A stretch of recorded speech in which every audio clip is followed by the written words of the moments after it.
What is going on, Rotogrinders? Dean here. It's Dean 7904 if you want to get all technical. I mean, it's 6 o'clock on the East Coast, 6:01, whatever, close enough. Rounded down. 3 o'clock on the West Coast, 5 o'clock Tennessee time. Of course, it's time for the flagship show here at Rotogrinders, called Grinderslive, joined today by, I was going to say my good friend, Grant Neefer. But I don't know we might not be good friends anymore, Grant. I found out some things about you pre-show. This is a 3-game NBA slate. We'll get it all in, no worries. But Grant is a massive Steven Seagal fan. Says he's a great actor too. Love him. I said his acting was fantastic in Under Siege. Okay, so he's only a good actor in one movie. Is that all the rest? Oh yeah, so you're just saying Nicolas Cage is either terrible or great in every single movie. No, there are talk about Nicolas rules. Cage. You talk about Steven Seagal and Nickelback. Your love from Nickelback. You paid real live American dollars. You went not against your will, but willingly to see them in concert, and you stand for Nickelback. 90 American dollars you paid to watch them play. Yeah, that might have been the concert where I accidentally peed not even accident. It was intentionally? Well, I was waiting in line at the porta potties, and there was like 400 people in line, and it starts. There's only so much you can hold. I mean, so yes, I slightly peed myself. Luckily, it was a 95-degree day, so I went and sat on the grass and let it dry. Wow, people are looking for a safe space to get away from Nickelback. They're like, let's all go to the porta potty. We have to get away from this. This is an absolute disaster. What up, chat? Let's have the chat chime in and tell us your favorite Steven Seagal movie or your favorite Nickelback song. I'm sure that's going to go well. Hey, like, subscribe, turn on notifications, 3-game slate. We should mention Kyle Lowry ruled out. Okay, there you go. You're doing my job as far as the body parts. No, because you're bad at them.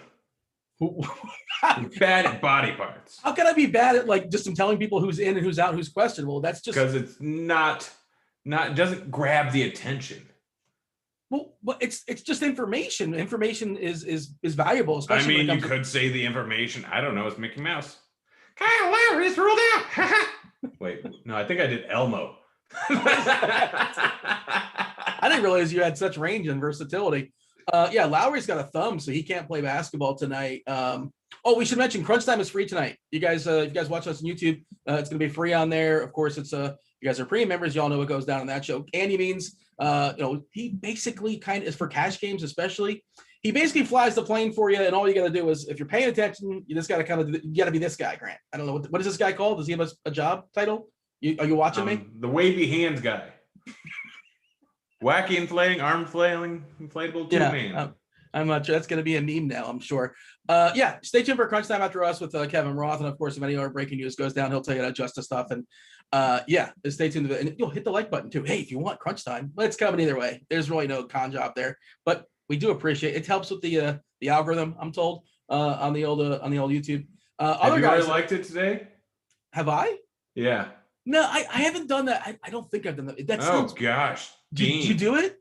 Yeah, I liked it. I'm already one of the 20 likes we got right now. I guess I could. Is there a way to back channel this and say, can somebody say, hey, wait, you liked your own show? Is that a thing? I gotcha. And I suppose that's okay, but I've never thought to like it myself. Should I be like? Seem like a guy that would like his own tweets. Well, I've accidentally done that before, and I felt like, did you ever accidentally like the wrong tweet? You unlike it. Oh no, I don't want to like that. No, I don't agree. I mean, it's not as bad as on Instagram when as I know you creep on ladies from your past and go back 5 years in photos and like one. That's what I always do to get my friends. You ever done it let me see. This is the girl you're looking at. Go down 50 photos, double click all of them. It's funny. It's kind of a similar path, but today I accidentally called somebody who I haven't talked to for 3 years. And then hang up. And now it's a whole thing. They might text me back or call me back. And now I don't want to have a conversation. It's, it's whatever. I had a phone once where the screen broke. And so in order to call people, the screen would pop up as soon as I pressed call. It would tell me who I was calling. And so I'd have to enter the first 3 letters of the name and then press down or up based on how many I knew were in my phone with first name and last name. Yeah. And I accidentally called my ex once because I missed a G for an H. And I'm like, oh no. Nothing bad came out of it. Just still talks trash about me today, 20 years later. She was right though. Let's be honest. No, I am delightful. I don't know the backstory. I have no idea. But she was not a nice lady. Okay, well there you go. Managed to somehow. My class was 40 people in my class. I managed to only say 2 words to her my entire senior year. Were you valedictorian or salutatorian at a 40? No, I was number 36 of 40. That's not that's not very impressive. No, did not. Like literally, people say, "Oh yeah, do well in high school, do well in college." I got literally the best job I could in my field after not paying attention in high school or college. And you don't learn anything in those. Kids, go to a trade school. This is one of those the NBC, the more you know. Like just don't bother doing it good in high school. Whatever, you're either destined for good stuff or not. You kind of fall into the right to. Hey, unless you're going for what, business, law, like some master's program. Most college degree. I mean, I'm using mine for a whole lot right now. Yeah, well, that's the thing. Yeah, let's or like you're a doctor, like something super specific. Yeah. But otherwise, if you're doing something in college, and we're straying off, and it's a 3-game slate, but I would argue like one of the most valuable things you get from college is just sort of life lessons and the connections you make and the people you make, as far as that kind of opens things up for you and whatever your major happens to be. So I graduated with so much debt, and they're like, "Do you regret it?" I'm like, "No, that was a great 4 years, 5 years." 4.5 for me. Hey, you want to hear the rest of the body parts? We're going to do that. Oh, Keach is going to join us in about 7 or 8 minutes. He'll probably tell us how to adjust as far as what's going down in Toronto. I am curious what they're going to do with that starting lineup, because we saw last time this happened, or no, last game, Pascal Siakam actually did a start. We saw a couple interesting things at Toronto, which we'll dig into, because again, 3-game slate, plenty of time to talk about it. Worth noting, doubleheader, basically one game off the bat at 7:30, Toronto, Milwaukee. Then we got 2.5-hour break, Brooklyn and the Lakers. And then, of course, Miami versus Sacramento. 3 games, all positive numbers as far as totals, all good spots. We don't have like a Orlando versus New York or something terrible like that to work with. So it feels like a bigger slate when you think about it just being a 3-game slate. Other guys that are in, other guys that are out. Richaun Holmes is not playing basketball tonight for Sacramento, as well as Harry Barnes. He's got a foot. So Sacramento is one of the places we're going to be looking for some value. Chalk Hassan Whiteside he used to play for Miami. Some would call that a revenge game. You can call that a Steven Seagal game. He's got a revenge movie, right? He's got to have a couple, I would imagine. Nothing really comes to mind. I think I'm more like a John Wick type. But are you talking to the chat? What are you doing right now? Oh, I'm talking to chat. Are you buying Top Shots? what are you doing? I want to take mine down. Oh man, I don't even want to get in tilting. The day I withdraw, I will be so many hundreds of dollars richer.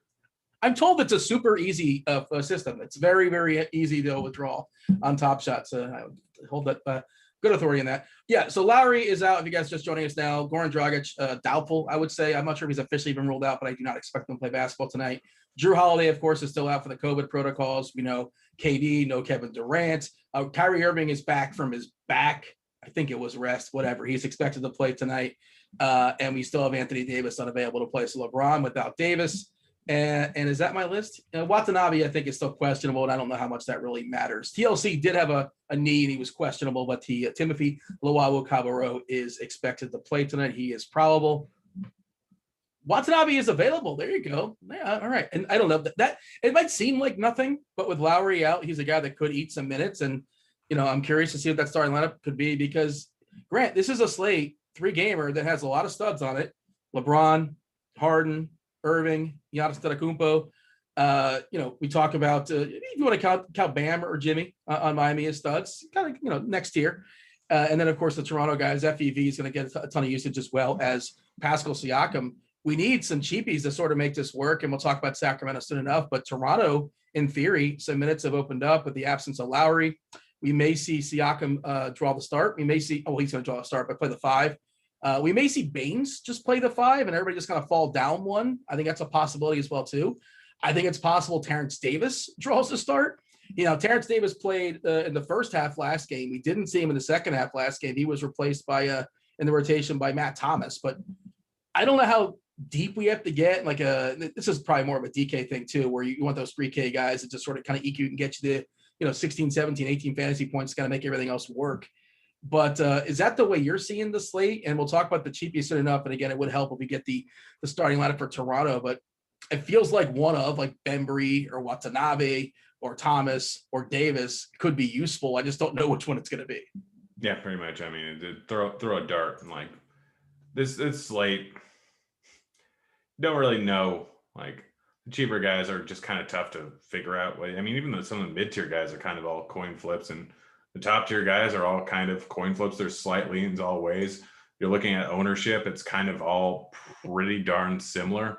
Like, yeah, Harden's going to be cheaper than LeBron or Giannis, but he's coming in at slightly less ownership. It's an interesting slate to try and sort out. And I'm excited to hear what Keach has to say and kind of have him guide me a little bit. But it's a tough one right now. I'm looking at my top shots that my friend Dean once told me to sell, and it's over doubled in value.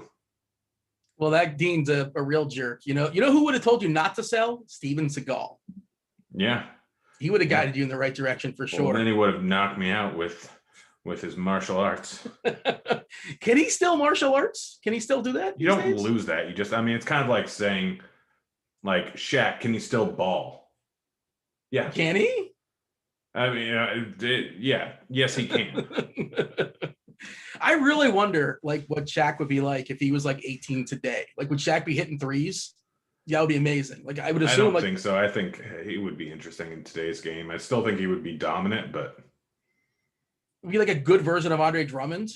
Like, is that what he? I don't know. But because supposedly he always practiced free throws and he just never could figure it out. Like, he tried. I don't know.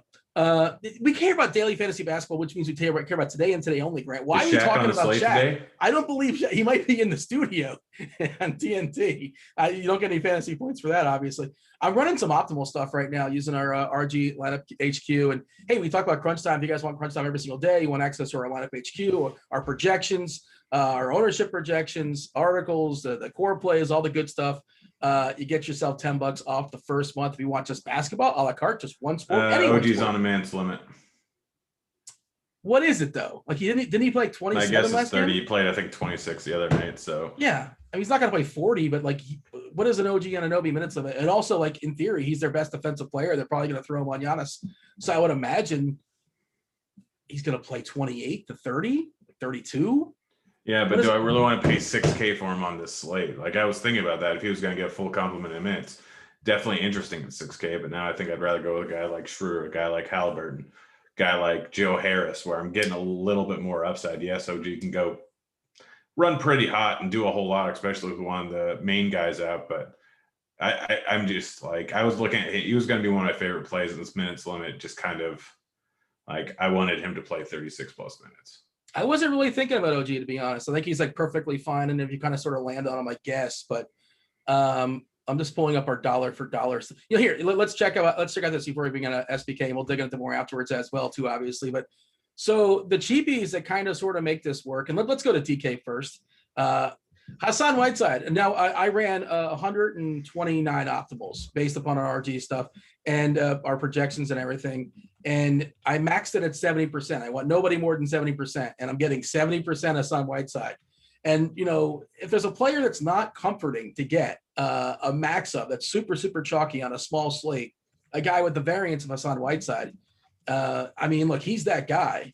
You're supposed to play him, especially on DK, where the price is 4-6, and it's not fully adjusted to what's going on there as far as how thin they are. We know Holmes unavailable, Harry Barnes unavailable. There are other bigs. There's Bagley who'll play the one, but Whiteside in theory should get there in 20 to 25 minutes. That might be all he needs. There are other bigs. They can run B elites out there. There's not much else necessarily. Jeffries gets some minutes, but he's not necessarily a big dude. Little dog Glenn Robinson, he can get like 20 minutes or something like that. But it feels like Whiteside's in the rotation, and he's going to play 20-ish minutes or so. He is the most chalky player, DK specific. Then next up, Pascal Siakam. Then we got Corey Joseph, FBV. And here's another one for you that's really, really comfortable. Andre Iguodala, who's still minimum. He's 3K on DK. And that's just a DK play because, again, you can get yourself some studs with the duds to kind of make things work. You can get yourself Giannis. You can get yourself, two studs or like one big one, and then like FEV, Pascal, and Middleton if you can forgive him for his last game. So do you feel comfortable locking in Whiteside on DK or no Corey Joseph? He's probably the best fade on the slate. Like, he can absolutely crush on a permanent basis. How many minutes do you think he's going to get? I think he's going to get about 22. There you go. You think he's going to get 22? He's at 1.48 points per minute with those guys off the floor. Yes, he had that absolutely ridiculous outburst the other night, but Miami's a bit of a tougher matchup here. It was a little bit weird of a scenario. It was going up against Brooklyn, so of course he's going to go absolutely nuts. But look at his game log in games where he gets 16 plus minutes or 15 plus minutes. You got 13, 25, 35, 19, 17, 32. He's all over the board, and any number of things could happen. Like, he just ran outrageously hot the other night, which I was planning on swapping over to him entirely, and then I did not do it because I'm a dummy and a coward. So there's bumped up to around 30 minutes for OG's minutes limit. Yeah. But there's no guarantee they end up crushing. Like, they could run Bielitsa and Bagley for some more minutes, go a little bit smaller. I know that it's not the optimal way to do this, but Whiteside may not see the floor much at all. There's no guarantees that he gets onto the floor. And I don't know if they're going to want to play him that much. They could run a little bit small, even with Bam and Olynyk out there. Like, Bagley can play 35 minutes. They really want to. There wasn't that long ago where he was the main guy, one of the main guys in that offense. And so I wouldn't be surprised if Whiteside doesn't get a ton of run. Yes, it's a giant risk to fade him, but at the ownership, if you're trying to take down a big field tournament, fade him. I'm playing 10 lineups that on a DK. I might pick one where I don't play him, but I'm probably not. We'll see. Currently projected as far as 52% ownership. Maybe something I could speak to the potential of Whiteside potentially flopping tonight and sort of where we're at as far as his minutes. And that he can lose some in theory to Bielitsa. He can lose some in theory to Bagley, all of a sudden getting 33, 34. Let's bring in Keach, SBK. Let's start with Hassan Whiteside and the Sacramento Kings. Obviously no Holmes. They're without Harry Barnes, super thin there. Let's talk about Chalky Hassan Whiteside in this 3-gamer. What say you? I can't wait to see what happens with this. I think Grant was on to something with where he was at on this situation before I came on. I do think there's a pretty real chance that 24 minutes, the projection we have him at now, is a number that he may not get close to that. Maybe he surpasses that. The range of outcomes for him are all over the place. Marvin Bagley, we have at 24 minutes right now. I do think that's probably a little bit low. We could probably come up to maybe 26 on that. And those minutes probably do come from Whiteside if we do go up on Bagley at all.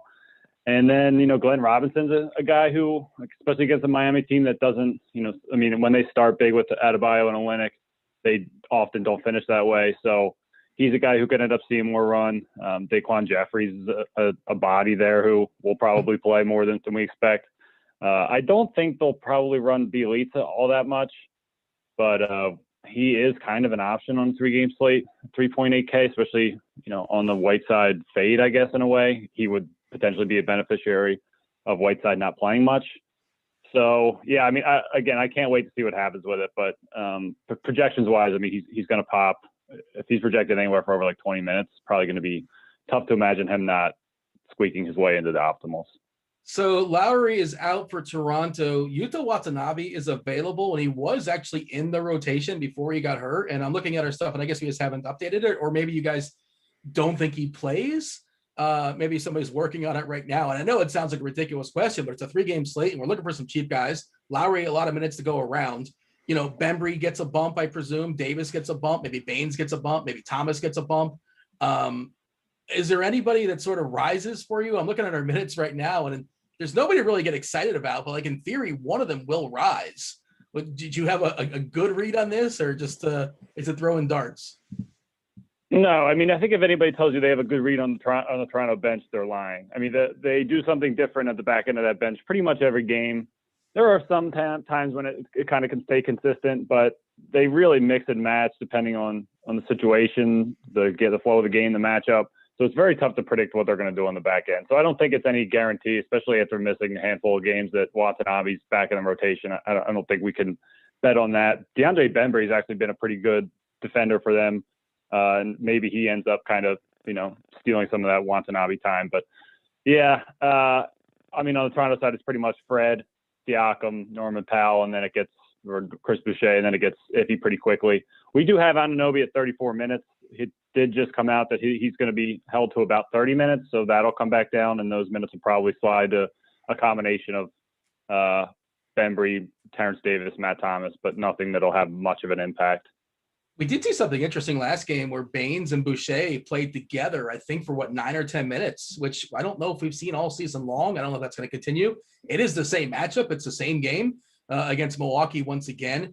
So I don't know, just sort of worth monitoring. And my guess is, and that's what it looks like we're at as well, too. We have Baines drawing the start, which is so weird to see. Lowry out. Okay, that means Baines starts. The 1 is out, so it's out of 5. But that's just how this lineup works for Toronto. Everybody just kind of falls down. The Siakam goes down to the 4, yada, yada. OJ at the 3, Powell at the 2, FEV drawing the point. And the other thing, so is and again, this doesn't seem like it matters much, but maybe it does. Is Malachi Flynn available tonight? I think it sounds like they expect him to be there. And if he does arrive, I would imagine that we'll probably add him and remove Matt Thomas, or maybe steal some run from Terrence Davis. Because I would expect that if he's active, that Flynn plays some backup point. But that's still, at this point, I would assume he probably plays, but still kind of a situation worth monitoring. I think he's maybe trying to get to the stadium from somewhere, and maybe wasn't with the team. But yeah, it's something worth monitoring. Yeah, I mean, Grant, you got anything for SBK? Is there anything else that we've missed? I mean, it's sort of, I don't know how to read this Toronto situation. We're going to stay tuned with that starting lineup. Of course, we'll get it before lock because it's 7:30, at least in theory. The NBA, you never really know sometimes with starting lineups. But Grant, anything for SBK before we get him out of here and let him work on the Toronto rotations and other things? Why aren't Butler and Fox the best plays on the slate? And overall points, well, we got Giannis and Harden there. That's a pretty big reason why. But yeah, both those guys are pretty appealing plays. I'll give you that. I like what you said. I got one more for you, SBK. Your favorite Steven Seagal movie, and that may be a trick question. Dude, I don't even know if I can honestly name one off the top of my head. You forget that I'm not young, but I'm not old either. I know Steven Seagal. I know he can box him. He'll knock 1 million guys out in 5 seconds by himself. But yeah, I don't know. I don't think I've ever actually seen one. So I can't even pull a name off the top of my head. Kind of sad.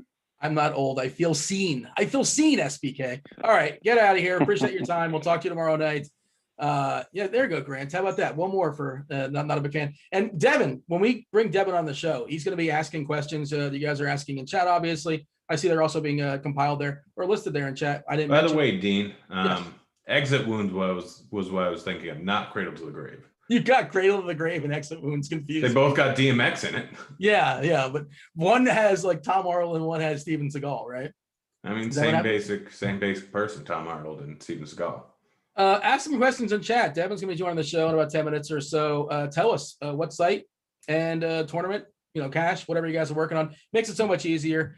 Do appreciate that. And Devin's going to tell us his favorite Nickelback song as well, too, when he joins the show in about 10 minutes. And his favorite Steven Seagal movie, because I'm sure he has so many to choose from. Hey, before we continue the conversation, do want to mention Monkey Knife Fights. 100% deposit bonus up to $50. Use the promo code Grinders. I believe that link is in chat as well, too. And Grant, you are going to put the people on the right path tonight. You're picking some overs, some unders. What do you have? Give them some winners. Over there, you got James Harden at over under 50 or more or less than 51.5, and LeBron at 56.5. I took the more on both of them. I think if this game stays close, Harden, that number is just off. But LeBron, that number is about where it should be. So assuming the game stays close, they should both hit it. So that's what I got for you. All right. Looks like our lineup HQ team has updated Toronto for what it's worth. Just gave it a refresh. And yeah, I mean, they got Watanabe for 12 minutes, Flynn for 7, Davis for 14, Bembry for 21, OG right at 30, which, that's what his supposed minutes limit is. I don't think he can bust at minute 31, but he probably doesn't play 37 or 38. And I imagine he's going to draw the task of guarding Giannis Antetokounmpo. Speaking of Giannis, how about the studs today? You got Giannis, who's been absolutely incredible of late. You mentioned Miami Butler. I saw somebody in chat talk about this, by the way. They're talking about Miami in a back-to-back, and maybe the potential of Butler resting. It's a late game, and I've seen nothing about it. And I know Meansy was speculating about it too. And again, just pure speculation and trying to find an edge. Miami's got to start winning. They're not in the playoffs right now. The East is pretty bad, and they're not one of the top 8 teams. So maybe that's a less likely chance of him resting. I don't know if that's something that's been thrown out there. Of course, we know he was out for a good period earlier in the season. He's been in great form. He's been playing great. And I would just counter with saying Miami needs to win. And this seems like a winnable game. Studs tonight, Giannis, LeBron, James Harden, Kyrie Irving. Give me the prioritization level for you. Number 1, Jimmy Butler. Number 2, De'Aaron Fox. Oh, you're counting those as, I mean, they're not No, studs. But I think like if we're talking about the top tier guys, I think it's Giannis number 1 probably, but barely. Yeah. And then James, like if we're going point per dollar, it's James over Giannis. They're that close. Like where if you're paying $700 less for James, it's pretty much a lateral move point per dollar. But like I'd give the slight edge to Giannis right now, but it's barely. James has such a great matchup going versus Brooklyn. And even Harden, like they're all just kind of the same. Like they all have the same upside. They all have. We look at RG projection. Their ceilings are within 2 points of each other. Their floors are within 3 points of each other, and their median projections are within 3 points of each other. Like it's not like you're getting one drastic over the other. So I would go with the guy with lowest ownership in Harden, but it's not that much lower ownership. So if I'm playing Harden, I kind of want to play James on the other side, which is tough. You can absolutely do it, and there's enough value on the slate if you want to play Whiteside and Corey Joseph. But I think the better build today, at least over on DK, is probably going with Butler and De'Aaron Fox instead of the 2 top tier studs, because Butler can go for 60, like Fox can go for 70. Butler hasn't had less than 50, or he's only had less than 50 once in the last 6 games. He's been great. Yeah, he's been fantastic and putting up triple doubles on a fairly regular basis. He's getting a matchup versus Sacramento, which, I mean, Holmes and Barnes both being out, I don't think it helps them defensively. They're still Whiteside's not a good defender. I mean, yeah, if Whiteside's in there, just it like it's a spot where you're getting guys that have had moderately similar production for the most games. It's just they aren't offering you as much of a floor. Their ceiling is not as high as theirs, but when you consider point per dollar, their ceiling is higher than any of the other guys. I'm running our optimal stuff again. Maxed it out at 70%. And the first 2 guys that pop up, DK specific, is Whiteside and Joseph, which does make sense. So the cheap guys that are going to be elevated and grab some more minutes theoretically there for Sacramento. We know Joseph has withdrawn the start with the absence of some players. We see Pascal and FEV coming up next.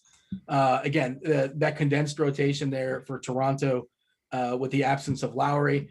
And then, LeBron at 53% of the lineups popping up and Giannis at 43. And those are the 2 I just love tonight. I think LeBron, I mean, this is the perfect storm where you get LeBron by itself without Davis against the defensive sieve that is Brooklyn. And I believe the triple threat, which is a national TV game, if that does something for you. I believe that's the back half. Also against Kyrie. And I think is there still something there as far as their history of like Kyrie just wanting to, I don't know. It still feels like there's something there. The tricky part, again, what makes that stuff work is the cheap Whiteside, the cheap Joseph, and then like guys like Andre Iguodala, if you can just like eke 16 points out of them. And that's basically what we haven't projected for, or Bielitsa, or even Duncan Robinson, don't feel good about it, but he is cheap. And in theory, Sacramento is a poor defense and they will give up some threes. And that's basically the only route to get there. Middleton is another one of those, mid-tier guys. It's the same matchup as last time out. Are you okay going back to him? He was an absolute disaster. One of the worst games you've seen him play in a while. Ton of turnovers, not a lot of usage.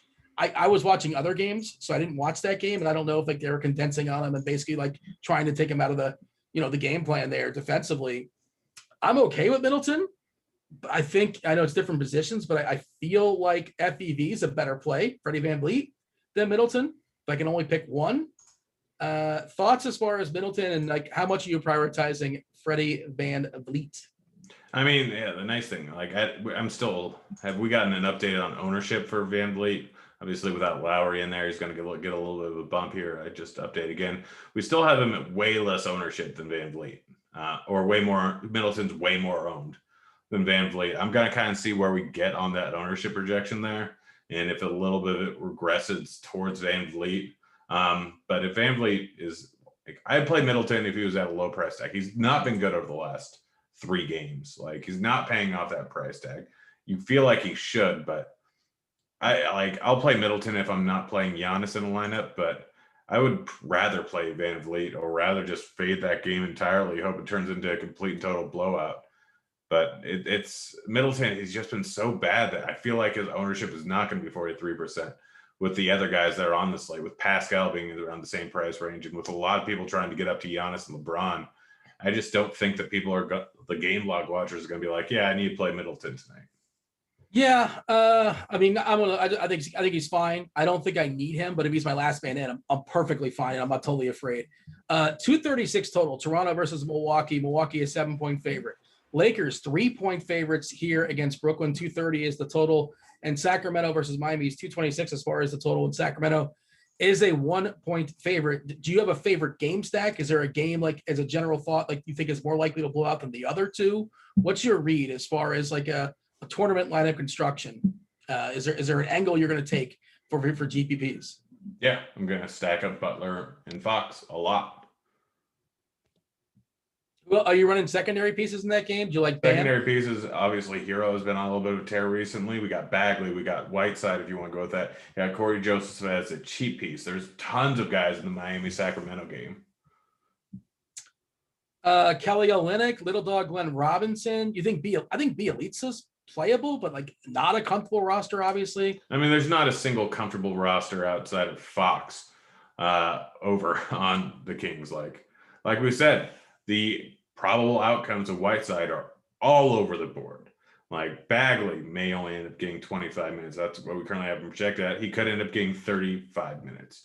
Like, you don't know exactly what's going to happen with any of these guys, and they're just all over the board. So you're not going to feel comfortable about anything, which is why I'd rather go with a guy like Fox and Butler, like not go fully stars and scrub, get a few middle tier guys in there and kind of hope that, all right, one or two of these super cheap guys don't go absolutely nuts. I would say FanDuel specific, Halliburton is too cheap at 5.5. I like that a good bit. I think that's a really, really solid price. And even if he doesn't start, it's fine. He should still play 30 minutes or so. I was looking at teams that yield threes. Because I was thinking about Sacramento, Miami, and New Orleans, number 1 in the league for the record, over 16 per game. Miami, second worst as far as yielding threes. Milwaukee, we always talk about them, how they can give up some threes. They're 4th. So on this slate tonight, the team that gives up the second most, Miami, the 4th most, Milwaukee, the 5th most, Toronto, and the 7th most, Sacramento. A lot of threes tonight. Yeah. Dynamite drop in. Yeah. Is there anything else you want to say before we turn it over to Devin? He's been compiling questions there from chat. No, I mean, there's just like, you can go at the slate a whole, like you can go stars and scrubs and you can go more middling. I'm more on the middle one just because of ownership. Like all the studs are in pretty decent spots outside of Harden, but like the way that Butler has been playing lately and the ceiling that Fox has given us so many times this season, like I'm absolutely nuts in so many different games. If he's going to be without Barnes and without Holmes, like he can be forced to do that again. He can put up 30 shot attempts. And those games where he puts up a bunch of shot attempts where he crushes. I mean, we're on court IQ, and I think with both Barnes and Holmes off the floor, he's been terrible, but I'm not looking at that on an individual basis. I think he's going to be the majority of the offense and can crush it. One more question before we bring Devin on. Is this a DeAndre Jordan is going to close game? Because we have Marc Gasol on the other side, and it feels like they're probably going to match each other. And last game, strangely to me, Marc Gasol, old man's played over 30 minutes. Of course, there's no Davis. Gasol closed. We've seen Harrell close before. We've seen Caruso close. So does DeAndre Jordan close tonight? Because he is pretty cheap on DK if he gets his normal run. But we've also seen Nash do a lot of sort of matchup-based stuff. And maybe like Jeff Green is the closer there. Now, I think if Jeff Green is closing, it's probably more likely it's not Gasol over there. So maybe it's sort of like there's correlation. Who are the bigs closing in Brooklyn versus the Lakers tonight? I mean, I have no idea. Like, I've been trying to figure out DeAndre Jordan ever since Harden came over there. And I ever since he signed your forehead. Yeah. I mean, my good buddy DeAndre Jordan, I could call him up, but that just feels like cheating. Yeah, I don't know. I'm probably not playing DeAndre Jordan. I'll just put it that way. Yeah, I mean, I think he is playable on DK. But again, there's also if I have Jordan, I'm hoping that Gasol closes. And if Gasol doesn't close, Jordan probably doesn't close. I think that's kind of sort of my guess, but it's really hard to predict as well. Well, I'm sure there's some things we haven't covered. If we haven't talked about a player that you want to know what our thoughts are, hey, go ahead, ask the question in chat. Devin will compile it. That said, let's bring Devin on. And Devin, you've had 10 minutes to think about it. I know you've been deliberating. Do you have a favorite Nickelback song, Devin? Oh man, I thought you were gonna hit me with Steven Seagal first. Both, whichever. I have no answer for either of the questions. And Oh, you had a deprived childhood. Do you think less of Grant now than you did like 30 minutes ago before you learned about his love for Nickelback and Steven Seagal? You know, Grant, answer honestly. Grant, I don't think we're gonna be able to play Call of Duty anymore. That's fine. You've been ignoring my game requests for months. My brother had back surgery. He's the only one I've been able to play with because he's not moving at all. So he's just like, if anytime I'm not working, I can be like, oh, are you up? You know? Yeah, no, that's fair. Well, if you guys need a third for Resurgence. Little trios action. Dean has no idea. If anyone wants to throw me an invite, Dean, your webcam fell down yesterday. You surely don't know how to play Call of Duty. Your webcam fell down 4 times yesterday. Yeah, that was like 3 days ago. Impressive. This is Daily Fantasy Sports. All we Time care is about a today. flat circle. Time is a circle. We don't care about yesterday. And Kyrie Irving's on the slate tonight too. Nothing to do with your quote. Hey, Devin, you have some questions from the chat? Nope. None? I'm just kidding. We have a lot actually for a 3-game slate. We have a lot of questions. So we'll dive in. We'll see if we need to go into some lightning round. Don't forget, everyone, the name of the game is hit the like button if we get your question. Crunch Time is free. Also, if you guys don't, if we don't answer your question for whatever reason, Crunch Time tonight with Andy Means and Kevin Roth taking you guys all up to lock. I suppose they pull. I know they pull questions from Discord, obviously. The Crunch Time Discord channel. We'll probably grab a couple from YouTube chat as well, just to show some love in honor of the free chat. There you go, Marcus. Guys, I've got the Ring app, and they report like thefts and stuff. Yeah. Apparently, some drunk dude tried to steal a travel trailer by hand out of an alley. Something about Nashville. Anytime somebody posts, there's always questions about like, is this a brown recluse? They're like, oh, they freak out. Oh, is this a brown recluse? Well, you ever seen a brown recluse? Sure, I'm sure they're terrifying, but it is like dozens a day that they get posted of those photos, and so people just start. What are you saying? Brown recluse. Recluse. Recluse, yeah. Is recluse and recluse the same word? I don't think you're saying it any differently. No. I think I can settle this whole Pam situation. Yanni or Laurel? All right, let's get to questions. Purple. What was the dress? Purple or yeah? Marcus wants to know FanDuel Cash, Portis and Harrell, or Kuzma and Whiteside. Kuzma and Whiteside. No, wait. Grant, stay in your lane, Grant. Your tournaments. Do we have to do this every time, Grant? This is your first show. Come on. I just know you're going to give the wrong answer. Well, all right. Well, don't be shocked when I pounce on your tournament questions. That's fine. Doug wants to know, what's the definition of a balanced build, and could you perhaps give an example of that for tonight? Grant? I mean, if you want, X out the top price guys on Lineup HQ and lock in Butler and some other mid-tier guy like, I don't know, Hero, a guy like Joe Harris. And so you're not using like to the top 10K guys. Like middle build is always different on any given night. Like you're not going to get 7 guys that are all right around 6K.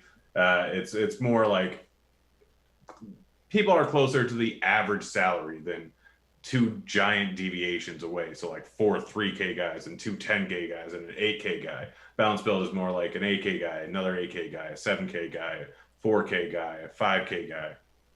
It means playing Giannis and LeBron and like guys like Iguodala that's a not balanced lineup. And the other part is like playing Butler, Bam Adebayo, and not necessarily playing Andre Iguodala on DK or something like that. Grant, question: how many of Giannis and LeBron are on GPP winning lineups tonight?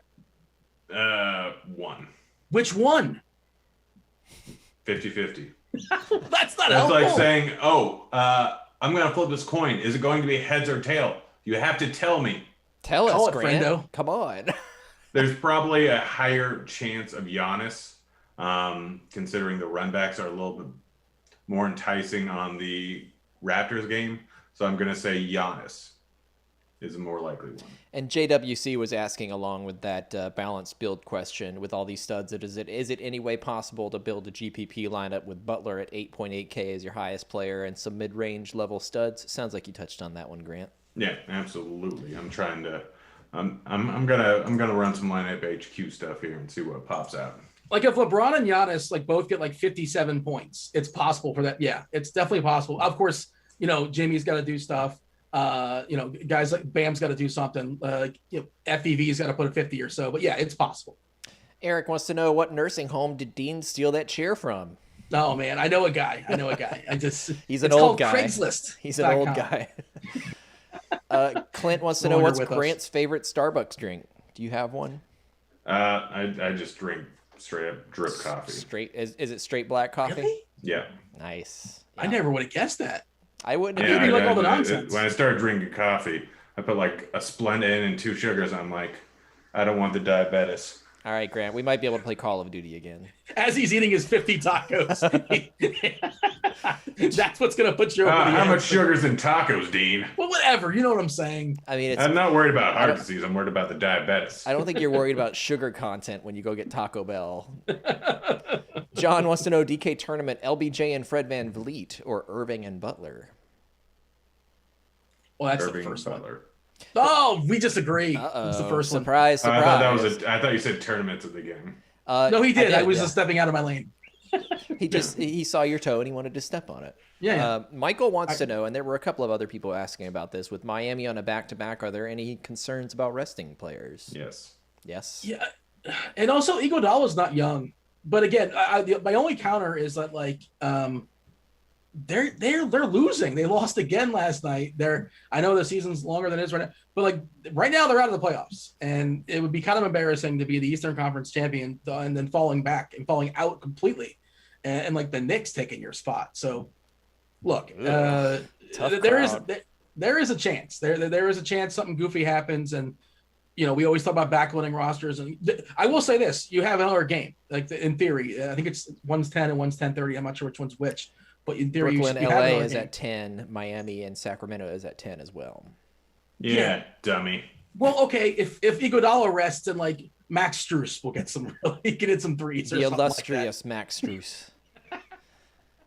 Michael comes back with if you X out Sacramento, you'll have a unique lineup in any tournament. Would you agree? Yes. You'll have a losing lineup too. We love the honesty. Jason, I think. DK tournaments from Jason. Would you pick LBJ or Giannis if you had to choose? Well, give him a coin. Hold on, I got the magic 8-ball. It's just as good as your stupid coin. Hold on. Well, Grant, go ahead and answer the question. The answer is slight lean towards Giannis. We'll have to see what the 8-ball says. Eric says, thoughts on Kelly O for DK tournament, and can I fade Harden on DK and not immediately lose? Yes, you can fade him. If you're talking tournaments, yeah, you can fade him. Mm-hmm. Kelly O's not a terrible idea in tournaments. He's goes into that mid-tier build, and he can get hot shooting against a terrible Sacramento team. It's an old magic 8-ball, and it's got the water's gotten dirty, so I can't read. Gosh, it's a broken magic 8-ball. It was 87% accurate for the longest time, and now nothing.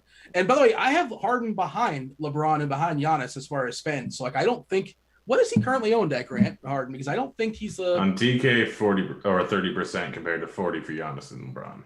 Okay, yeah, okay. You can play him in tournaments. Obviously, he's probably not going to be in my cash teams, which I don't have many of tonight. K-Mac wants to know, no cash on a 3-gamer. Very little. FanDuel tournament for K-Mac. Any love for Marc Gasol? I think I remember hearing you guys talk about him right as I hopped on. I don't want to use Gasol. I think it's interesting because Whiteside's price on FanDuel makes him much less of a quote-unquote lock. But the tricky part is there's no position versatility, and who are the next guys on FanDuel you're going to play? I guess you could play DeAndre Jordan, but I'm a little bit concerned about those minutes. And you want Gasol on the other side, which probably makes him more likely to get that fourth quarter run. Olynyk has been down. Montrezl Harrell's interesting, and Brooke Lopez is 5K and probably doesn't kill you, but what's the upside? Center on FanDuel's bad, and I'm trying to find a way to get away from Whiteside in tournaments, and I'm not sure if I will or I won't. But I feel like classic team not going ballsy.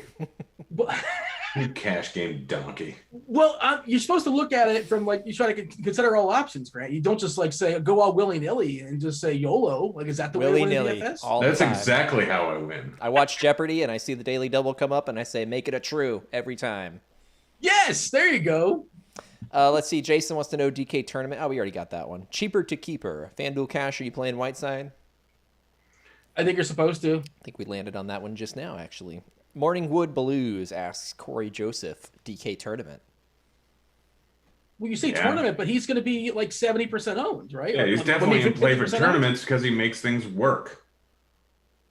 Yeah, like he's not like if that's the scariest player in your lineup, you should be okay. And as far as our ownership stuff, he's currently what 30% owned on DK, so he's one of the chalkier players in the slate. All right, Jason again wants to know DK tournament: Siakam or Fred VanVleet? Only using one. On DK? Yes. I go Fred VanVleet. I'd go with the lower owned guy, which looks like it's VanVleet right now. Dean, when you lean to grab things around your camera, it messes everything up. Your camera's out of focus now. Had to lean for that. Can I white balance? I mean, not even his camera wants to focus on his face. Oh, well, there it is. Grant. We tee it up, and then we smash it out. Not all of us can be as attractive as Chad Kroger from Nickelback. Or Steven Seagal. Or Steven Seagal. Derek wants to know, spelt. Would you play Butler in util in case he gets rested and then pivot to Bam? If so, or would you just go up to Kyrie? Well, you would have all that news at 10 o'clock, wouldn't you? As far as Kyrie, I think, unless it's like 10 to 10:30, something goofy happens. Grant? I'm confused by the question. Would you play Butler in util in case he gets rested, then pivot to Bam? If so, I mean, you can play him in util or you can play him in forward and pivot over. Sure, I think the idea is just the latest player in the util spot. Yeah, I mean, generally you want to have the more expensive player playing in the later game in the more advantageous spot. So if you're playing Butler, then throw him in the forward or the util spot instead of the guard spot or any other spot. We should say, like, this is just speculation and like almost like very likely that Butler plays tonight. Sure. This is just like we're just kind of like trying to figure out some sort of angle. This is the NBA in 2021 and a 3-game slate. By the way, I'm still angry about Draymond last night. Did you play Draymond? I didn't have Draymond. Super draft. There it is. God, that's how they get you. Sorry, Eric. What was his multiplier? 1.55. Yeah. Eric has this question, and I don't know if the misspelling was intentional, but he spelled it as if it were DiVincenzo instead of DiVincenzo. So, I mean, clearly I'm not going to miss that question. So, DK, are you going to play any DiVincenzo? I think he's a better play in FanDuel. All right. That's a solid answer, Dean. Good for you. I'm proud of you. The next question comes from me. Dean, I heard you drop Lil Dog as a reference to Glenn Robinson. Is that a real nickname, or did you add that? His dad, well, Glenn Robinson III, his dad is Glenn Robinson II, and his dad was known as the Big Dog. He played for, I believe, Purdue, and he was also an NBA player for a three-point shooter, sharpshooter. I can't remember the teams he played for in the NBA. But yeah, his dad was the Big Dog, and therefore his son, his offspring, you just put you just put 2 and 2 together then. I feel like I've heard him called that before. I don't think I only asked because it would make it a lot greater if you had only brought it up as your own, deviation from Big Dog. It's not mine. No, I got Demolition Man Dennis Schroeder's mine, which nobody else has picked up on. I like to call him the puppy. Glenn Robinson III's Glenn Robinson III's kid. That's the puppy. That nickname is dripping with respect. ATL. Puppies are adorable. They are adorable. Devin, how dare you? ATL wants to know, FanDuel Cash, are you playing any Harrell? I think it's supposed to be Whiteside, like as your cash game play. Ghost Protocol asks, DiVincenzo or Halliburton FanDuel tournament? Halliburton. Morningwood asks, how about Patty Connaughton, DK tournament? I don't want to. You don't want to, but if you have to? You can. Like I said, there's like 30 viable, cheaper guys on the slate. It's a 3-game It's not slate. comfortable, but it's okay. Like, it's okay. And we'll end on Wayne asking for Yahoo tournament. Fred VanVleet, Boucher, and Giannis, or Butler, Whiteside, and Fox. I'd go with the second one. And we got free crunch time right after this, so we'll have a familiar but old video to bring us across the break there. But be sure to stay tuned, everybody. And what's it going to be? You teased that. Now I'm going to stay tuned. I wasn't going to stay tuned, but now I'm going to stay tuned. You might want to stay tuned, Dean. You might want to stay tuned. Am I going to be? Are we going to be making fun of Dean? Because I enjoy that. You might want to stay tuned, Dean. Hit the like button. We do appreciate you guys interacting with us and asking questions. Makes the show a lot more fun. Devin, thank you for producing. You'll be sticking around in the back end, taking in people all the way up the lock with Crunch Time with Andy Means and Kevin Roth. That was Grant Neefer, the Nickelback's biggest fan, Steven Seagal's biggest fan. Feels like a Venn diagram there, by the way. I'm not pegging you as a certain type of person, Grant. Dope people. That is a circle Venn diagram. No, that was not the word I was looking for. That was Devin. That was Grant. I was Dean. This was basketball. Hit the like button. We're out of here. Out. Yeah.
not come here fast enough. This is starting to get to me.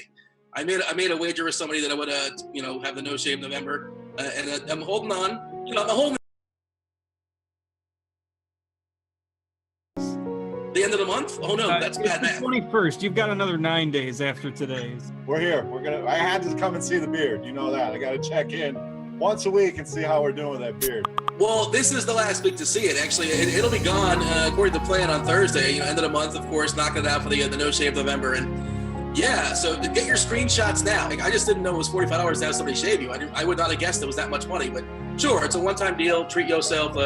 You've earned it. After this many days, I know you're itchy. I know you're ready to get rid of it. You have earned this, my man. So go treat yourself. This beard is going to go color.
What is up, everybody? Welcome to Crunch Time, little late night edition, quiet storm, as we like to call it. And it's a small slate, but there's some value. And in order to figure out what is right and what is wrong, we go to the one, the only, the expert here, Mr. Andy Means. What up, Means? Oh man, not much. Weird slate, a lot of stars, some good real games. So a weird DFS slate, some shaky cheap value, some injuries. So we got, for a 3-game slate, I think it's pretty interesting. We got a lot of stuff to talk through. I'll say that. Okay, I think so too. I'm excited about it. And big news, Means I just took my first shower in 4 days. All right. Nothing to do with the storm, just that's kind of how you roll. Yeah. No, to be clear, there was no water in Houston for 4 days. This is a free show. There might be people watching who don't normally know what's going on here. Yeah. Yes, for those of you who are new, this is a free show, which means there are people watching on YouTube right now. Usually I have a fancy backdrop, a wonderful mic, and nice lighting that really makes my eyes pop. But sadly, there's a massive shit show in Houston. There's no water, there's no power, there's none of that. So I'm kind of making do, and things are returning, but it's not about, what we're going through. You got to tough it out. You got to bring the goods to the people, and Meansy, that is what we're going to do. And by we, I mean you. I can do that. Yeah. So if there are new viewers, what we normally do is I go through cash game build on FanDuel. On the big sites, we have someone else here who brings in more tournament takes. I'll try to give some of those myself, since it's just a 2-man booth, and then I'll do the same for DK. So that's normally what you get. We start with FanDuel, and then we save the best for last. And let's dive in here.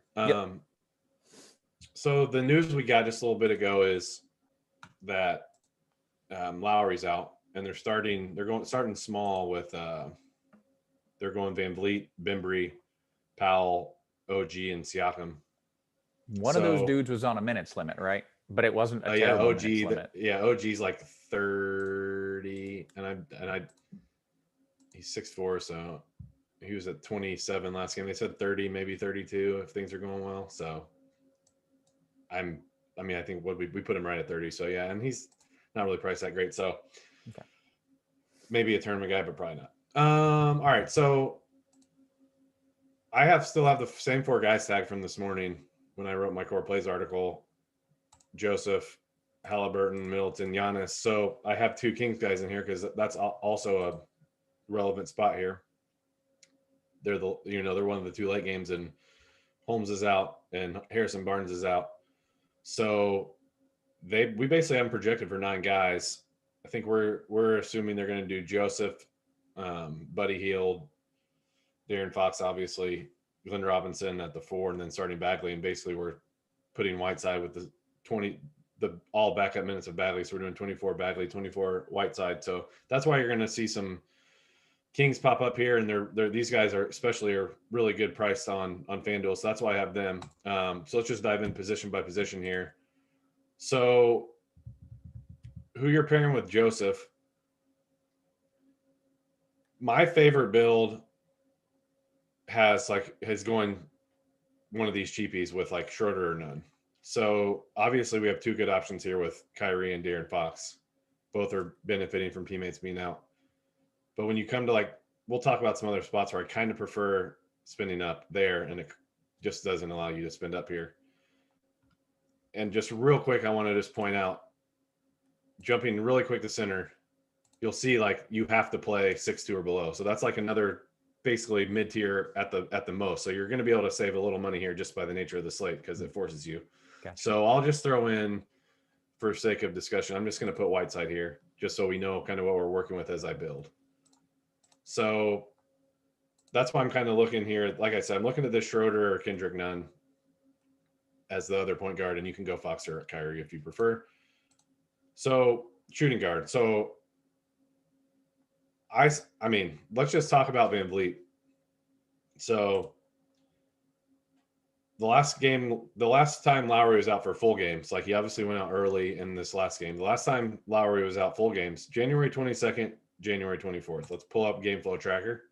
January 22nd. Nurse just plays this dude a boatload of minutes. So you can see here they lost the last basically 2.5 minutes of for garbage time. Van Vliet was at 37.5, so he was on pace for 40. Let's go look at the next game, the 24th. You're going to see a lot of the same. Van Vliet played almost 41 minutes.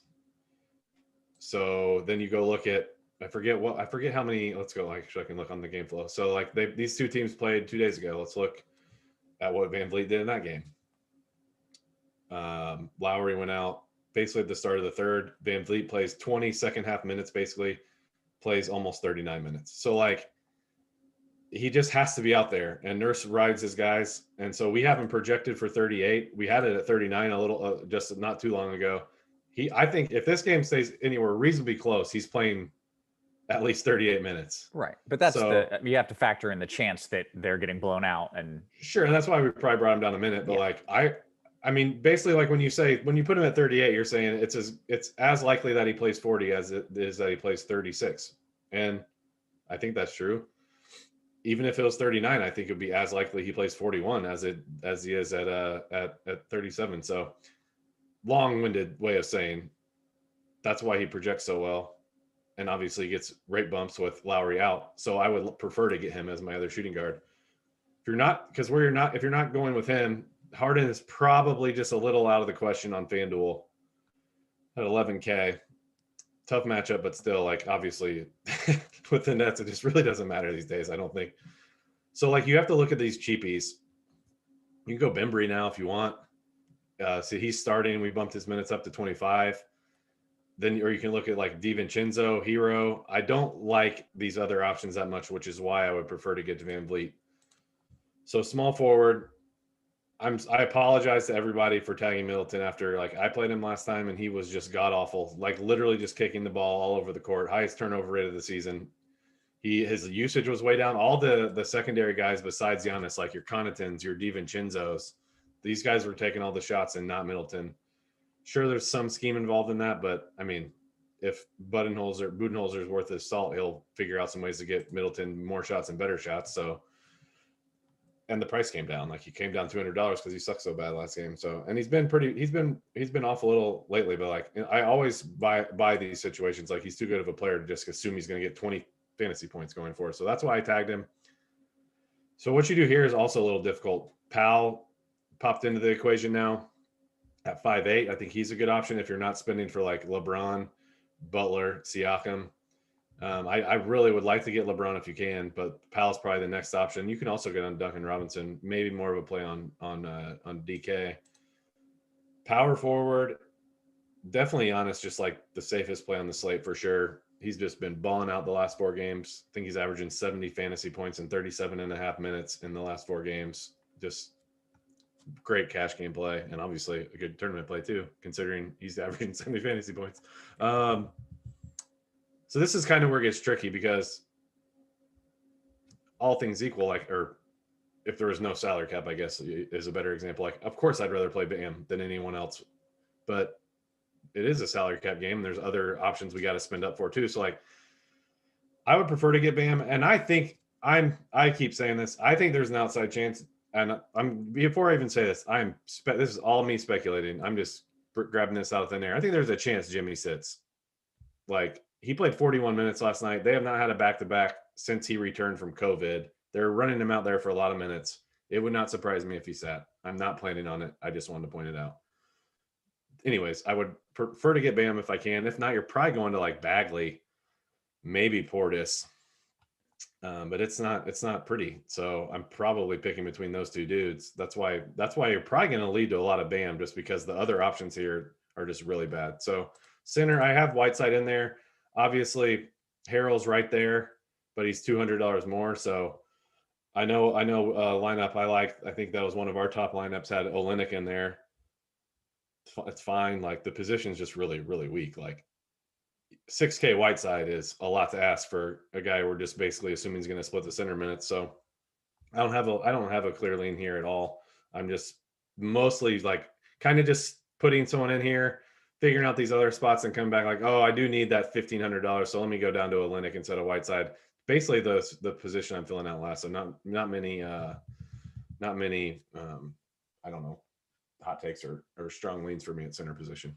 Minzy, in tournaments, since that position absolutely sucks, and Whiteside is the only guy who has any of the colorful dots, is his ownership just going to be through the roof? And it's not even a good play to have high ownership. So is this a guy where in a tournament you're like, yeah, you hate playing a crappy play at high ownership?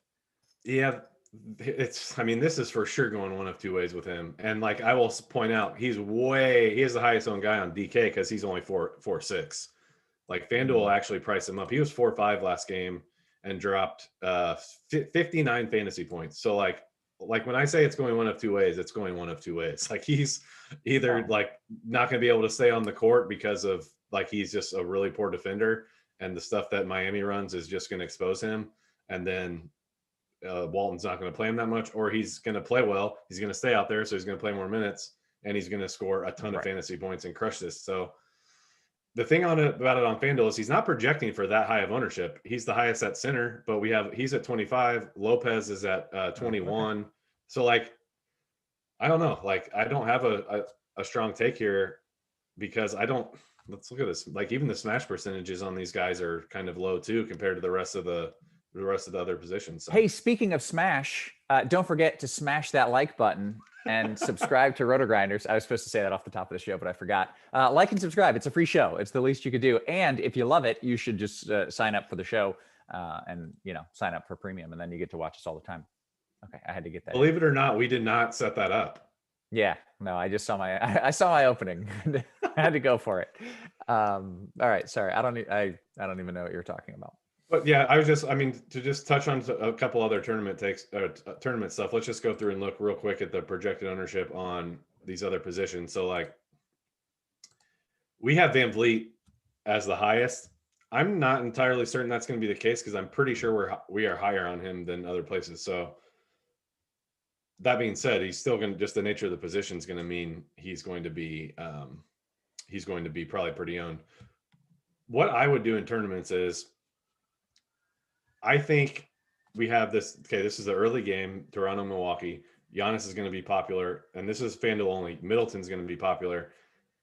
I mean, I think the play is to just stack up the Brooklyn Lakers game. Like if you let's take some of these guys out. We'll even some of this chalk, but let's like fade the expensive chalks.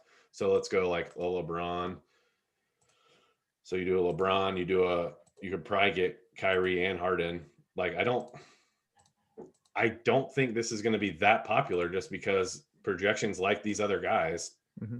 So you can make it work. Like you're probably gonna have to fade Bam. Like you're gonna have to make it work with some cheapies here. Like maybe Bielitsa runs into more minutes because Whiteside's not good. Maybe you go cheap here at one of the center spots. Like I think you're stacking up that game with the studs because I think the Milwaukee and maybe the Toronto studs are gonna be a little more popular in FanDuel. Okay, good stuff, Means. Let's talk a little DK here. That's what the people. They really came here for the DK advice, so let's give it to them. I don't know why I'm so mean to FanDuel all the time. Like, I think you're just subconsciously saying what you are thinking. You play more on DK, so you're waiting for me to talk about DK, so you know who to play. That's it. That's 100% true. All right, go to DK because my squad is rough, man. I got some players I really do not like, and I'm hoping we can fix that. All right, so I've left Giannis tagged on DK. That might be controversial. I still think he's a good play and a must play in cash game. So I think you just start off your builds by going Giannis at power forward and Whiteside at center. So this gets really tricky because per usual, DK has a lot of guys to spend up for. Like, as you can see, LeBron, Harden, next two best RG values. Then the Toronto guys start kicking in. The Milwaukee guys start kicking in. So it gets a little tricky. So so we obviously know we're going to need to save some money somewhere. So like the first place I'm probably saving is Corey Joseph. Like the dude is not a good fantasy guy. This is going to be one of those grinded out type of things. And he's going to be playing more with the starters. Like he started last game since Holmes was out and they just plugged him in there. Actually shot a lot and played really well. Shot a lot and shot well. So his it looks a little better than we should normally expect. But that's at least somewhat encouraging. So I think you play him at like, I think I'm fine landing on him most at shooting guard. I guess, I mean, it doesn't really matter because I do want to play Van Vliet. So like you can just go Joseph and Van Vliet, and then just kind of, that's how I'm starting out, kind of builds this way. And another guy, it's tough to know where they're going to do with his minutes, but talking salary relief, if you look at Bielitsa, like he's only 3.8. So we have him at 22 minutes. I could see 6 less than that. I could see 6 more than that. It's just, he's kind of fallen out of favor with Walton this year, just recently getting some minutes again. And now we expect him to play because they're down 2 starters. So that's still a little concerning that these are not injuries. These are like DNP CDs. So like, yeah, so that's why it's just a little rough, but it's a 3-game slate. Like there's not many other better options. Like you can do Bembry now that he's starting, but even his minutes are still could get a little wonky just because that's what Nurse does. Kind of, if you're not his main 4 guys or whatever, then he just kind of plays who's playing better. So I mean, he's starting and he's 3-2 on a 3-game slate. That sounds exactly. Yeah. So like those are 2 guys, and Joseph, those are 2 guys, 3 guys, I should say, I'm looking at for salary relief. So let's get into some other, like, let's just real quick talk about some more guard options here. I got point guard and shooting guard filtered here. So let's talk about the position in general. Like,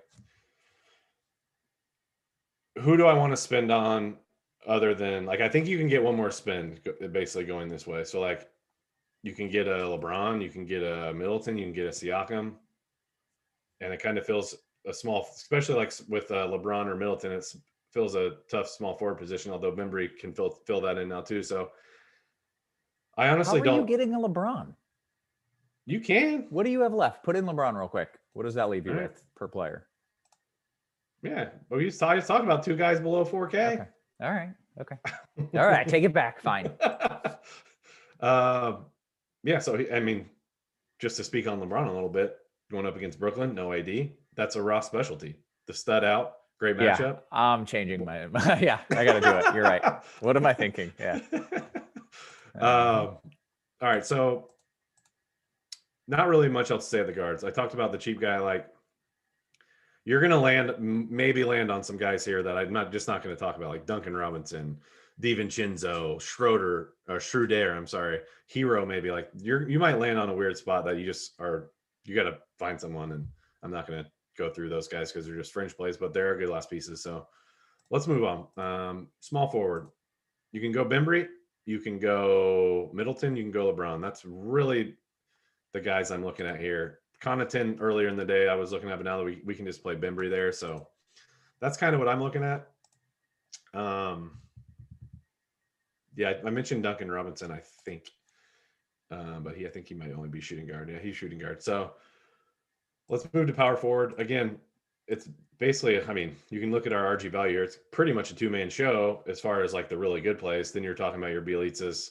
I know Iggy was in some of our lineups strictly because he's 3K and he gets you better stuff. Bagley just recently came back and played 21 minutes. Again, this is something where I could easily see him play like 29 or 30 minutes tonight, and he's going to be a really good play. But it's just hard. It's difficult to project that right now because he's just coming back. And if he's just going to play center, then it's going to be who's playing better between you and Whiteside. So Portis, another guy, like I mentioned with those other guys, he's just someone you could put in as a last piece, but not someone. Can you play Bagley and Whiteside?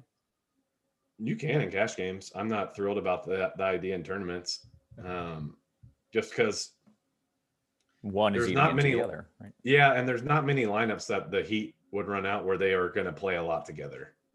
Like they could, just because they're shorthanded and Walton has no choice, or they're playing well if they do, or someone's in foul trouble, or yada yada yada. But like, yeah, the Heat will have some Olynyk Bam lineups, but they're not out there a lot together, especially in closing time. So like, I worry about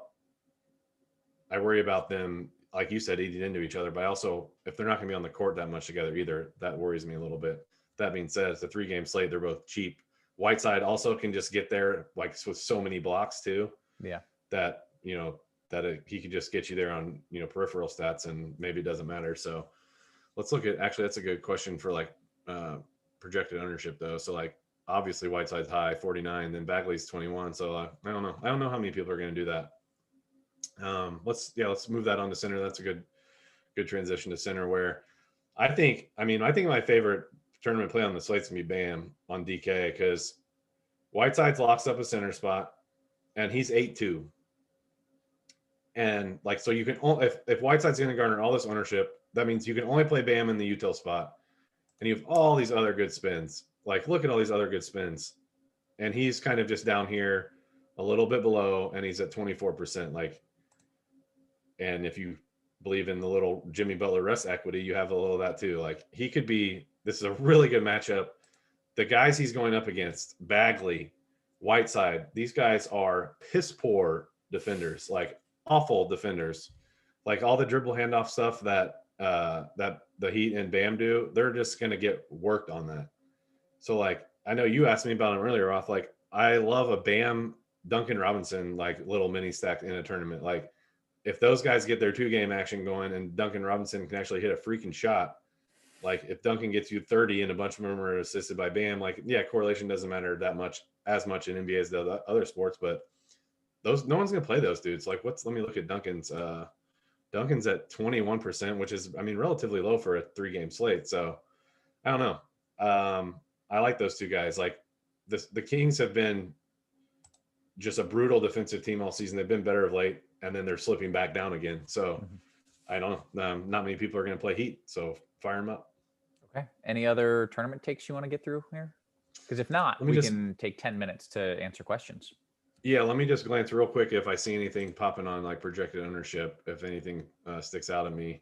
Like, again, I'm just real quick, I just want to filter on Heat in general, because I talked about FanDuel, how the game stack would be Brooklyn Lakers, but the highest guy for DK is a 25 projected owned Andre Iguodala. Like, pass on that, and then their best players are some of the lowest owned guys, like Butler 21, Bam 23. Like, all these guys are 20 and below, basically. So, like, that's what I'd be looking at in tournaments. Okay, excellent. Let's answer some of these questions. If you are a member of RG Premium, you'll know that we will answer your questions before every single show, and you can text Meansy at any time during the day, and he will answer your question for you. You gonna put my number in there? Yeah, well, all right, that's not true. Don't sign up and request that. Do sign up. Don't request that. We'll take some of these questions. I'm going to be splitting here between Discord and YouTube chat, just so that we can get a little mix going here. Let's start with Shan saying, Montrezl versus Whiteside on FanDuel. I got 200 extra bucks if I go Whiteside. Oh boy. That's fine if you have 200 extra bucks.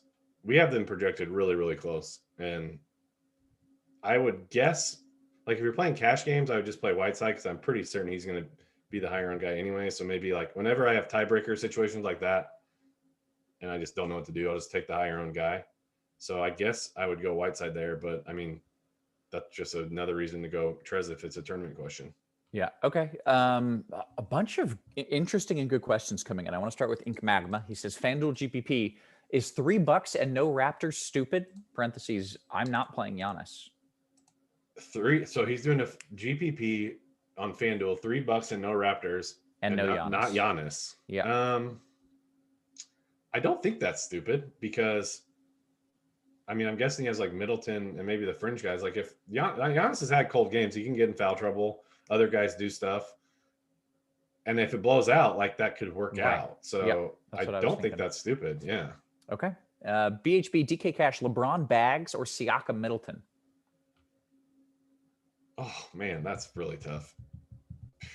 LeBron Bags or Siakam Middleton.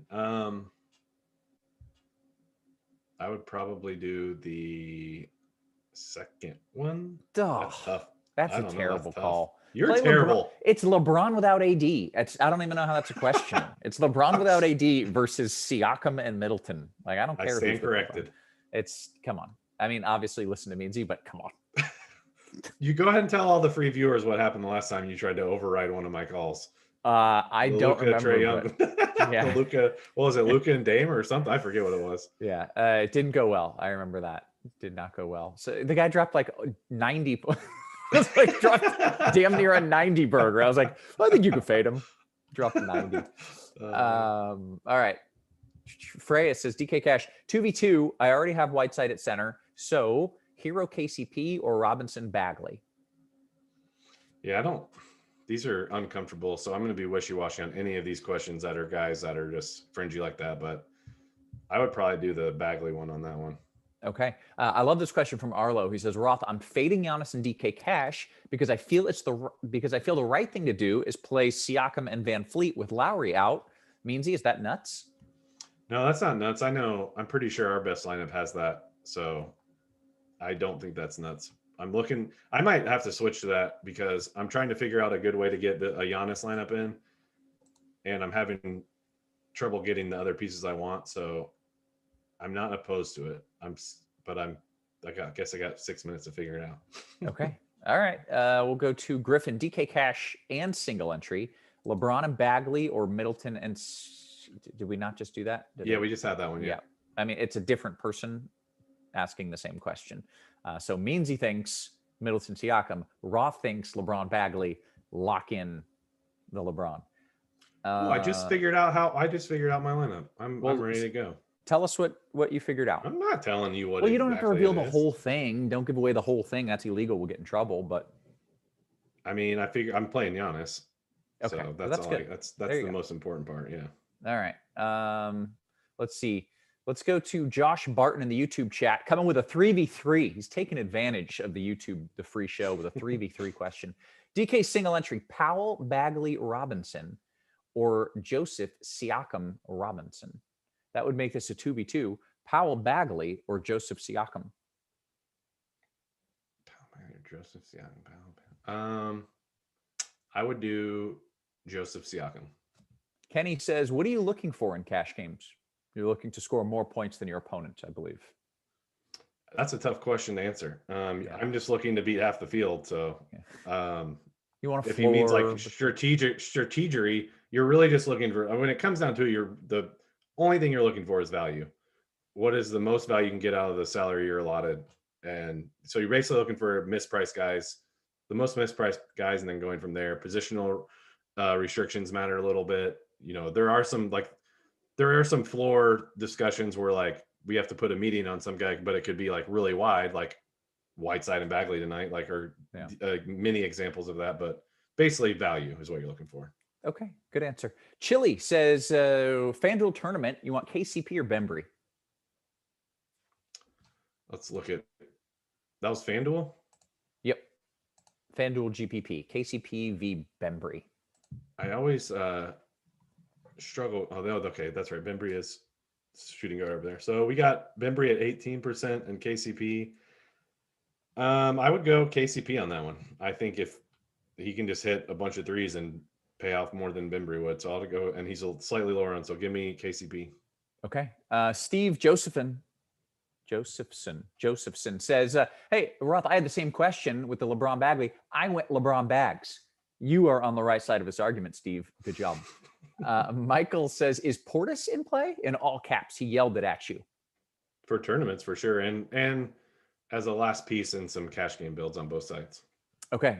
K-Mac has a question, and it's a dude who I've literally never heard of, which is fun because I follow basketball, so it's not that easy to do to me. FanDuel GPP, any love for Malachi Flynn? Yeah, so Flynn played earlier today. That's not something I ever thought I'd say on the show, but he played in the G League earlier. Oh, okay. I was really confused. And made it back in time. They say he's probably going to be available. We only have him projected for 8 minutes. I mean, are there routes to him crushing? Yeah, like if this game blows out and it's like really ugly, then maybe that he gets a ton of second half burn. But like that's definitely if you're making a bunch of lineups type of thing, I would not be rolling him out in a single entry. I'm impressed that he's in, like, that you can actually pick him, being the double header, baby. Yeah, because he's on the active roster. It's just a lot. They have the G League bubble started, so they're a lot of these guys, they want to get work in. They're down there, so yeah. Okay. Let's go to the gamer. He says FanDuel single entry, Hero and Bam or Van Vliet and Boucher. Can you ask that again? FanDuel single entry. It was Hero and Bam, which I think you liked, or Van Vliet and Boucher, Baba Boucher. I got to go with the non-Raptors one there. Like Boucher is just a little too expensive. I think he's like 7'2", man. Like, yeah, he can get there, but whew, that's a tough ask. Like even his high games are like, yeah, the 47, yeah, that'd be awesome. But like 42, like mid 30s, man, 7'2", I think I'd do the Heat one. Okay. King Moses says FanDuel GPP, and then I got to dive back into the other chat here. Your favorite stud play outside of Giannis? The FanDuel or DK? I forget. Sorry. I forget too, and I clicked away. If it's FanDuel, I would say it's LeBron. If it's DK, let me just peek at ownership, but I think it was FanDuel. Okay, yeah, FanDuel. It would be LeBron. Yeah. But what was DK? Was it Bam? Tell me it was Bam. I talked about him. I didn't know if he classified as a stud. I love Bam. Yeah, he's 8'2", and I think he could get you like 55 tonight. JG says, defend yourself, Meansy. Why would Giannis be a priority over LeBron tonight? He did drop over 70 DK points in his last 3 games since verbally saying, I'm going to start crapping on people. And then that's what he did. I mean, he's just, I don't know. Our projection's slightly like him. So, and if you want to look at just recent game logs, like LeBron's been fine without AD, 53, 51, 58. Giannis has been like 68, 72, 71. So like, I don't know. Yeah. It's like, we're like, look at the RG value here. We're like splitting hairs here. So. Okay. All right. You defended yourself well. Hey, that is locked. But before you go, you should know we're still taking questions. We're not going anywhere. We're hanging out. I'm cracking a beer. I would, except I'm not in my I have a office fridge right there. You're playing a road game right now, Roth. Yeah, I am. And now's the time to do 3 things. Yeah, just 3. You hit like, you hit subscribe. And then whenever we do this for free, bam, we put out a ton of free content on YouTube. Like our YouTube channel is something we're really focusing on, really beefing that up. So you get a lot of free content if you like and subscribe. The other thing you should do is become a member of RG Premium, become a core member, because then you get all the good behind the scenes goodies. You get what Meansy has up right now, which you can see Lineup HQ. It's the best tool in the biz, and that's not up for debate. That is very accurate. Yep. Not up for debate. Can't debate it. Like you should get RG Premium just for all of our tools. Like even if you hate my ugly mug, Ross ugly mug, you don't have to watch our show. Just pay for the awesome tools we have. Yeah. I have literally seen people from like other competing sites be like, well, you have to have Rotogrinders Premium for the tools. And that's literally a thing, which I think. And then does someone make a joke like the tools on the show, like me and you or something? Is that they probably should have. Yeah. We are also free tomorrow, by the way, crunch time. Hey, we're free tomorrow. That's a good point. And tomorrow, A, it's a Friday, so definite beers going down. B, it's a bigger slate. And C, we're going to do a crunch time tournament, which is a 3-man booth. And it's a 3-man booth. So we have, I don't know who we have, but we have Tuttle coming in as well, which is phenomenal. I mean, people may not want to watch the show tomorrow based on what I said tonight and how all the games go. So I doubt that. It's free. So when LeBron scores 80 and Giannis scores 70, I'm an idiot. Yeah, that's true.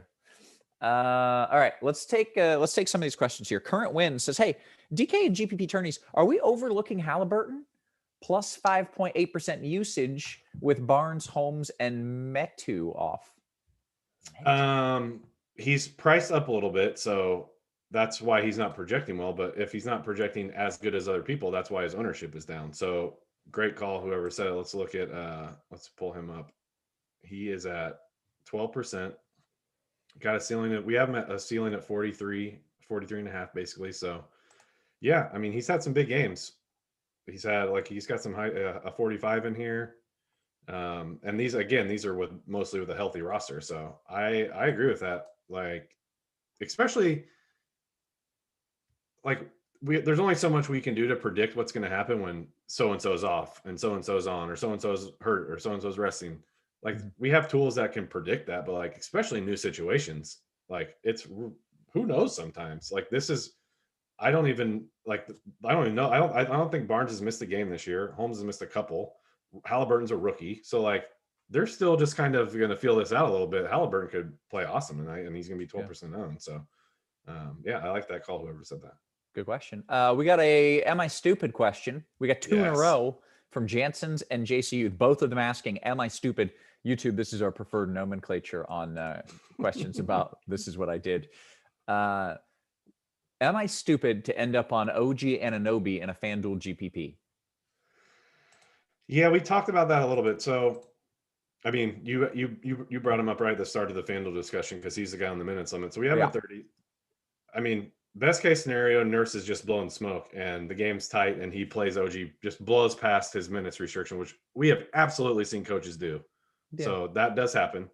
He's a good blocks and steals guy, which is good for FanDuel. So, like, I mean, just another game, he had 28 DK points in 27 minutes. So, like, hit another couple threes. Let's see how many blocks and steals he had. He had 1 block, 1 steal. So, like, you can get 40.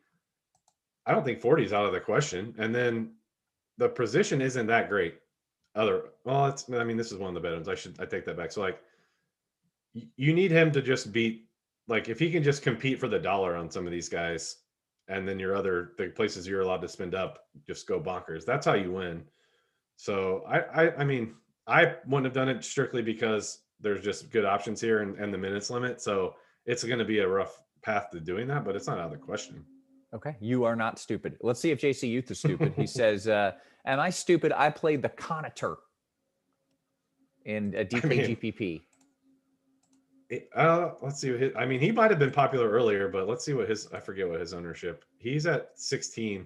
So, like, he's kind of my arch nemesis right now because, like I said, him and like DiVincenzo, I think it was maybe Forbes or Augustine, a bunch of dudes not named Middleton. Obviously, Giannis was shooting, but like he had 15 field goal attempts. What did we say? Middleton had like 8 or 10 the other game. Let's see what DiVincenzo was. I'm going on a tangent here, but I promise I have a point. DiVincenzo had 14. So, like, since his ownership content is down, I thought it might have been higher earlier in the day, but some stuff opened up. I don't think it's stupid now because if he does they're not playing that many guys with Drew out. So if this game stays close and he's playing well, he's gonna play more too. He played 31 minutes the other night. So he literally just showed you 2 days ago that he's a good tournament play, that there are routes in getting a good tournament score, and he's 12%. So I don't think you're stupid at all. Okay, excellent. Quick shout out to Nolan. Nolan says, guess what, gentlemen? I just subbed. Yeah. Damn. And to be fair, I got excited because I thought he meant like to the Rotogrinders Premium. He may have just clicked the subscribe on the YouTube. No, Nolan definitely just subscribed to the site, right, Nolan? I think so. I think he probably means I subscribe to the site. But now I was very excited when I saw it, and then now I'm like, well, either way. We'll just tell ourselves what the good news. He saw either us way. And was like, either way, he helped us out. That's a good point. He did the right thing either way. Chris says, I've been a member for 2 years. Literally the best investment ever. So there you have it. There we go. A few more questions from the YouTube, and then I'll hop over back into the other guy for a bit. Morning Blues says, DKGPP, any interest in Schroeder and Jordan? Yes. All right. So Jordan, I want to talk Jordan first because somebody liked him. Somebody's conviction play was him, I think. Yeah. So here's the thing. The Nets aren't as good when he plays, but they're going against the Lakers, who would like to play a center the whole time. Like Gasol and Montrez usually play most of the center minutes. And I mean, with AD out, there's less likely for like the AD at the 5 lineups, which means Jordan would probably, if Gasol and Harrell out there, Jordan could just easily play a bunch. So we have him at 26 minutes. We've seen him get up higher. Like a couple games ago, the Pacers, they played 2 bigs. Like he played 36 and a half minutes. So on DK, I do think he's a good tournament play because if you just need this game or maybe just like 30 or low 30s, and if he catches a couple lobs, gets a couple blocks, obviously he's going to rebound. That's where he gets the bulk of his fantasy points. And he's only 4.9. So like I do think it's a good play, and he's 11% projected ownership. So I do like that. And then Schroeder, excellently done. Yeah, he's 18%. So we have his ceiling at 42. So smash percentage at 25, I absolutely think that alone right there, 18% projected ownership and a ceiling that's, paying off, what's that? I don't know, 7 or 8x. So like, yeah, that's a great tournament play. You're being weirdly positive tonight. Like, I don't even know you. Am I an a-hole when it's just premium people? Yeah, usually you're way more of a jerk. But usually, like, yeah, that's dumb. Don't do that. Okay, that's a dumb play. Maybe Dean we're says just getting really QQ. smart questions. Maybe the YouTube chat is bringing the goods. Michael Scott or Dwight Schrute, QQ. Oh yeah, Mr. DFS Almanac rocking the Office poll. So, I mean, best Office character has to be Michael Scott, and I love Dwight. Like, Dwight's freaking hilarious, but Michael makes the show. So, and don't make that face. Don't make that face. It's so uncomfortable that I can't watch it. Like, I tried to watch it. Have you tried to watch season 2? Episodes. No, I watched season 1, and every time he would do something, I just felt so awkward and uncomfortable. Like, I had to look away. It just was. I told cringy. you they kind of the first season Michael Scott. They clearly they even redo his hair. They take a little bit of the edge off. Okay. So he's a different character. Like, if you watch most of the season or all of the season, then you go back and watch season 1, you think he'll be funnier. But starting with season 2, he's a slightly different character. They obviously once the show got picked up, they obviously.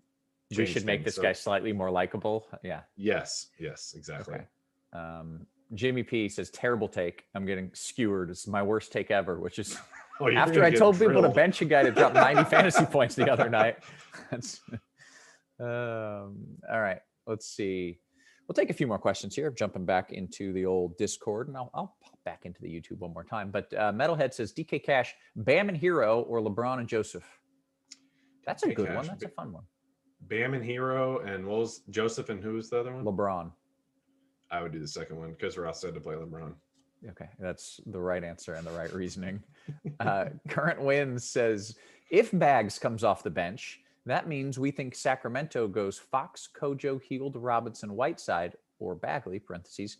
If Robinson guards Butler, who slides onto Olynyk? Buddy? I thought it was possible Sacramento goes Fox, Heald, Robinson, Bagley, Whiteside to match up with Miami's front court of Butler, Olynyk, Bam.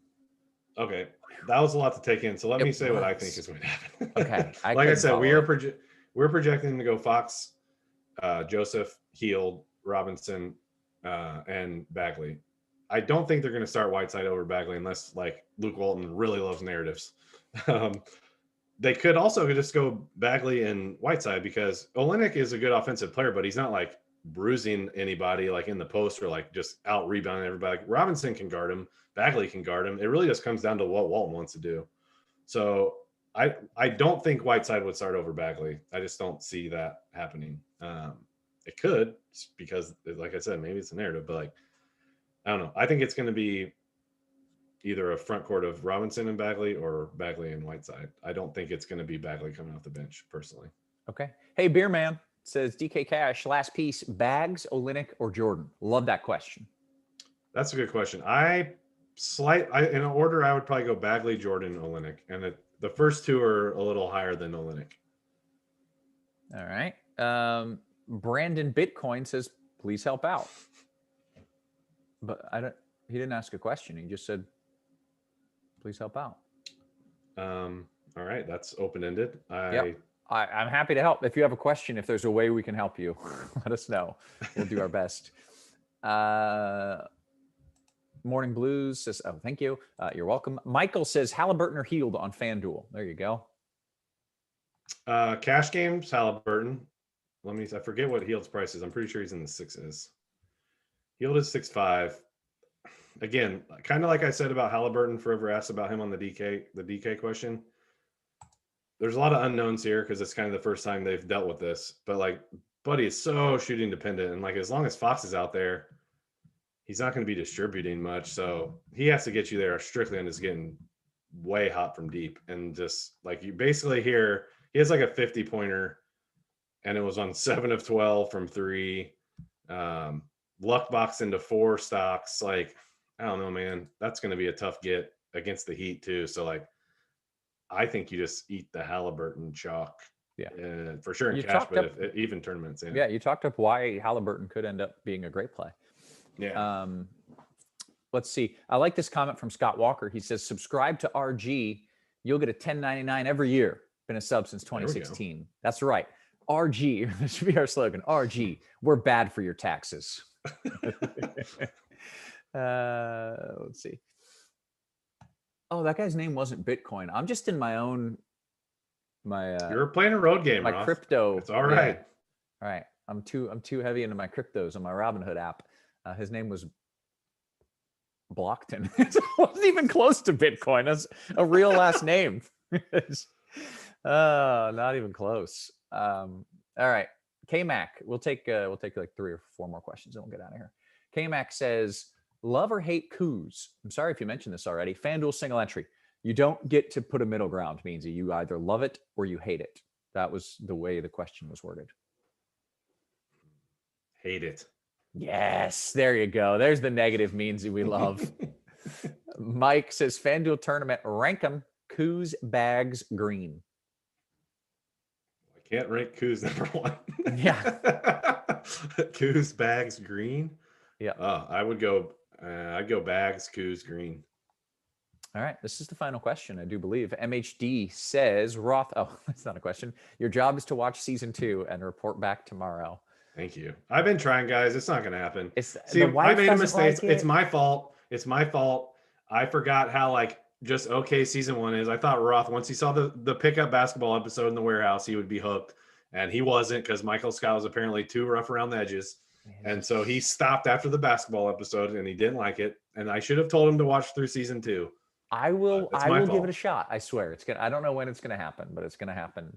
And he said, no electricity, no excuses, which is pretty funny. Actually, that is kind of an excuse. Yeah. All right. I think we've taken all the questions. Hey, free crunch time tomorrow. We should point that out. We pointed it out earlier, but let's say it again. It's free tomorrow. So if you like what you saw here, come back tomorrow. We're going to do it again. If you hated it, come back tomorrow and talk crap to Meansy, and I'll read out all of your mean tweets. Yes. Yeah, it'll be fun. Okay, that's it. There was one last question here from Morningwood Blues. If you have Whiteside, do you have to go Jordan over Bags?